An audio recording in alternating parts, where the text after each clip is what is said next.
bir dənə o Trump'ın boşboğazlıq eləməyi ki, kömək yoldadır, aləmi vurdu bir-birinə də. Nə qədər İranla qırıldı. Problem, qaqaş başından böyük addım attı. Neyse, içi var.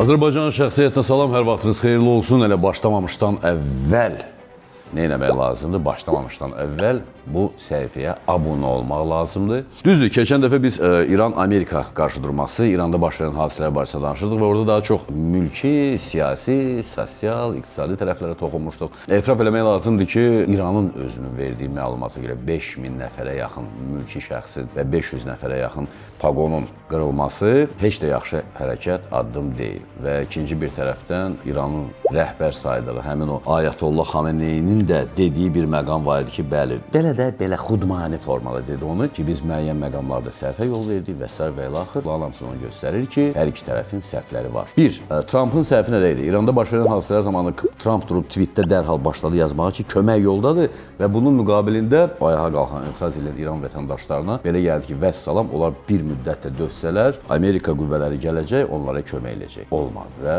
ona görə də belə ciddi qırğınlar. İkinci bir tərəfdən İranın özünün də bu qırğınlara qol qoyması çox ciddi problemlər yaratdı. Amma iş orasındadır ki, həqiqətən də qüvvə gəlir. Niyə görə birinci dəfədən Birləşmiş Ştatlar İrana zərbə endirmədi? İş orasındadır ki, Trump əvvəlcə tweetdə yazdı ki, kömək yoldadır və insanların başını pişirdi sözün hər iki mənasında. Sonradan Amerika generaliteti ilə söhbət elədi ki, bəs biz İrana zərbə endirə bilərikmi? Amerika generaliteti dedi ki, yox, zərbə endirə bilmərik, çünki bizim orada kifayət qədər qüvvəmiz yoxdur. Nə qədər də olmasa İranın gücü var. 12 günlük müharibədən sonra da yenə də öz gücünü hardasa qoruyub saxlaya bilib və hal-hazırda regionda olan Amerika qüvvələrinin İrana lazımi zərbələri endirməyə gücü çatmayacaq və biz yenə də işi yarımçıq görəcəyik. Ona görə də tələsmək lazım deyil. Nəhayət ki, bu söz Trump'ın ağlına batır və elə ona görə də artıq elə bu dəqiqələrdə də Amerikanın iki aviadaşıyıcı qüvvəsi, aviadaşıyıcı gəmi, onun yanında esministləri, onun yanında kreyseri, atom sualtı qayığı, bütün bunların hamısı həmin o əraziyə yaxınlaşır. Söhbət Gerald Ford və Lincoln aviadaşıyıcı gəmilərindən gedir. Lincoln artıq yavaş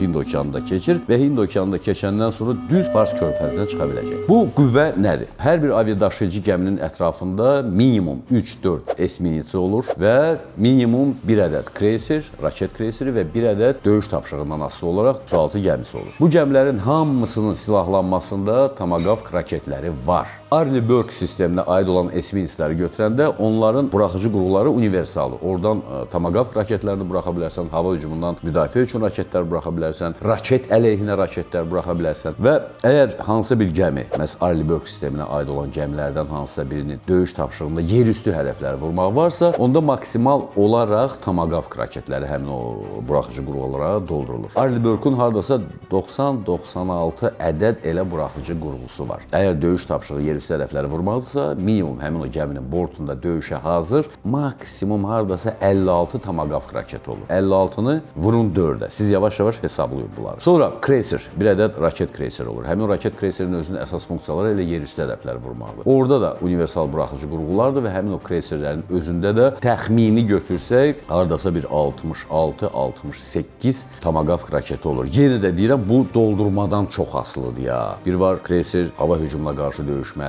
Kreyser yerüstü hədəflərə qarşı döyüşməlidir. Kreyser gəmilərə qarşı döyüşməlidir. Bütün bunlardan asılı olaraq onun raketlərlə yüklənməsi belə fərqli olur. 60 raketi də oradan sayırıq. Aviadaşıyıcı gəminin özünün bortunda söhbət məsələn Lincoln-dan gedirsə, F-18-lər müxtəlif modifikasiyalar və plus F-35 stealth-lar var. Və bu təxmini olaraq bir aviadaşıyıcı gəmidə döyüşə hazır təxmini olaraq 65-70 təyyarə deməkdir. Təxmini yenə də götürürəm hamısını. Yavaş-yavaş hesablayın. F-18-lərin özlərinin hər biri neçə raket götürə bilər. Bütün bunların hamısını Wikipediadan yox, məhz Google-un özündən öyrənə bilərsiniz. Plus, yaddan çıxarmayaq ki, artıq Amerika bölgəyə F-15EX Eagle 2 ən son modifikasiyası olan F-15-ləri göndərib. Neçə ədəddir, neçə eskadrilyadır, hələ ki bu barədə məlumat yoxdur. Amma məhz həmin o F-15-lərin özü də 22 korrektə olunan bombanı öz bortunda daşıya bilir. Bütün bunların hamısını hesablayanda görürük həqiqətən də bu dəqiqə Birləşmiş Ştatlar regiona gəmi və təyyarələrdən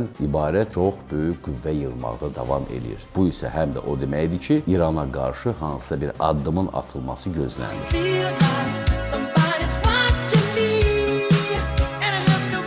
İkinci bir tərəfdən siyasi proseslərin getdiyini də görürük. Artıq yavaş-yavaş Amerikan senatorları, İranın mühacirətdə olan o Pəhləvilər sülaləsinin nümayəndələri çıxışlar eləyirlər və çağırırlar ki, Amerika mütləq ora zərbə endirməlidir. Bütün bunların hamısı var. Deməli, hər bir halda zərbə endirilməyəcək söhbəti yoxdur. Endiriləcək. Nə vaxt, hara və kimlər tərəfindən bunlar bəllidir. Plus, yaddan çıxarmayaq, İsrailin 400 təyyarəsi, İsrail raketlə zərbə endirmir. İsrailin 400 təyyarəsi var ki, onlardan hardasa təxminən 300-320 ədədi aktiv hərbi əməliyyatlara cəlb ediləcək ki, onlar da qüvvədir, az qüvvə deyil. Yaddan çıxarmayaq ki, ərazidə artıq kəşfiyyat işləri gedir. Amerikanın özünün strateji dronları uçmaqdadır. Global Hawk'dan söhbət gedir, Reaper'lərdən söhbət gedir ki, onlar həmin o ərazidə var-gəl eləyib daim İranın ərazisini nəzarətdə saxlayır.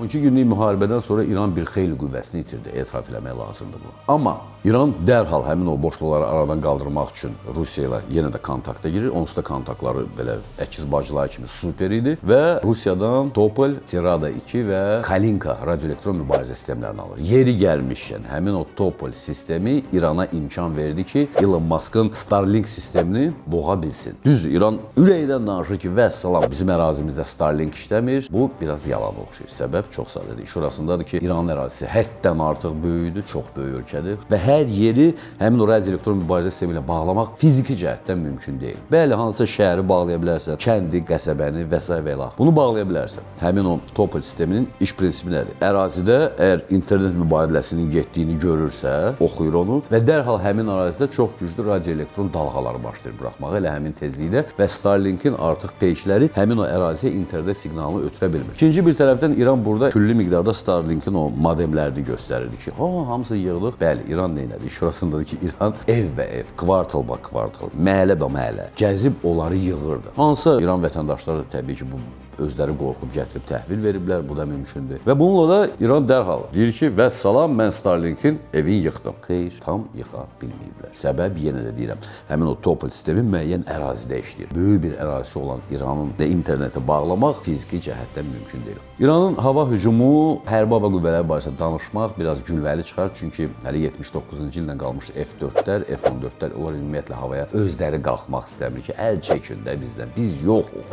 MiG-29'lar var idi, yadındadır. Çin istehsalı olan təyyarələri var. Su-35'lər var idi. Onların hələ ki səs səmiri çıxmır. 12 günlük müharibədə səs səmiri çıxmadı. Deməli, havaya İranın təyyarə qaldırması biraz gülünc görsənir. Amma hava hücumundan müdafiə sistemi hələ də qalıb. Tam məhv edilməyib. Burada Rusiyanın istehsalı olan sistemlərdən, Çinin istehsal etdiyi sistemlərdən, vaxtilə binəy qədimdən Avropa ölkələrindən aldığı radiolokasiya sistemlərindən söhbət gedə bilər. Əsas burada zərbələri endirmək üçün S-300'lərdir. Çinin istehsal elədiyi o belə adlar qoyurlar hava hücumundan müdafiə sistemində. Bu həmin o sistemlərdir. Plus buklar var Rusiya istehsalı olan ki, onlar artıq köhnəlib. Fiziki cəhətdən də, texnoloji cəhətdən də köhnəlib. Amma yenə də silah silahdır da, nə olsun? Tapanca da baxırsan naqandır. Naqan yaşında artıq adam yoxdur, amma lazım gələndə ateş açır. Amerika bu da regionda öz qüvvələrini artırır ki, zərbəni bir dəfə indirək və o ilə də iş bitsin. Və konkret olaraq hətta Amerika generalitetinin qabağına bir sual qoyulmuşdu. Venezuelada keçirilən əməliyyat qədər biz effektiv əməliyyat keçirə bilərikmi? Trump'ın sualı idi bu. Amerika generaliteti demişdi ki, xeyr, qüvvəmiz yox. Neyiniyək? Qüvvə toplayaq. Okay, let's go. Amerikanın bir sıra ərəb ölkələrində olan hərbçiləri artıq təxliyə eləyiblər. Hərbi nəqliyyat təyyarələri təxliyə edilib. Bazalarda söhbət Omanda, Qətərdə və yaxud digər ölkələrdə olan Amerika bazalarına gəlir ki, orada sırf birbaşa hərbi əməliyyata cəlb oluna biləcək texnika və hərbi kontingent saxlanılıb. İkinci dərəcəli hərbçilər və ikinci dərəcəli texnika artıq çıxarılıb oradan ki, artıq itkimiz olmasın. İran zərbə endirəndə onsuz da bəlli məsələdir ki, o raketləri buraxılacaq. Dəyəcək hansı raketləri hədəflərə. İsrailin özü qalanda, İsrail yenə də təbii ki, zərbə altında qalacaq, aydın məsələdir və ona görə də İsrail Taysia Averit şirkəti artıq indidən bəyanat verib ki, bizim raket əleyhinə olan raketlərimizin ehtiyatı heç də bitməyib. Biz əksinə Rafael, Elbit və Taysia Averit şirkətləri bu dəqiqə 3 növbəli işləyirlər ki, bütün boşluqları doldura bilsinlər.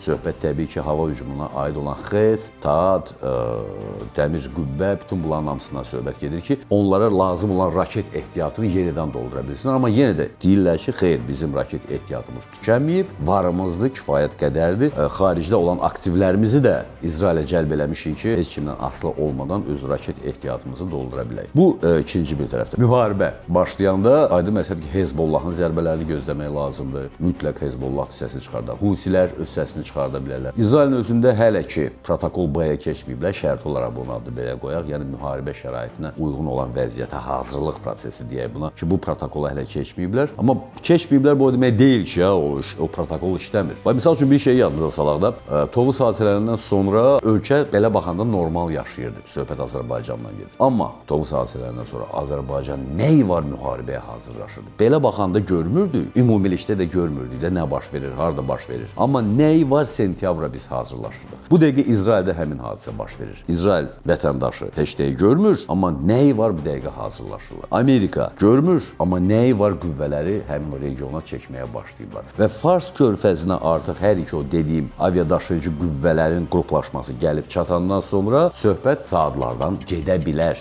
Saxlıq saatlardan yox ha, əməliyyata başlama saatlarından söhbət gedə bilər. Və burada da hər şey yenə də Trumpın iradəsindən asılı olacaq. Düzdür, Trumpı bir addım da geri atmağa vadar edən məqamlardan biri nə idi? Xameneyi tutulan şəxslərin edam etməyəcəyini demişdi. Daha doğrusu belə deyək. O demədi ki, mən edam eləməyəcəm. O deyir ki, hələ ki edam eləmirəm.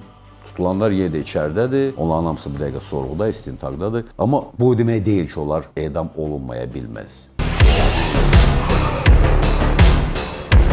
İran və Birləşmiş Ştatların hər ikisi gözləmə mövqeyində dayanıb. Fırtınadan qabaqki sakitlik olaraq və yaxud cəbhə xəttinə sakitlikdir.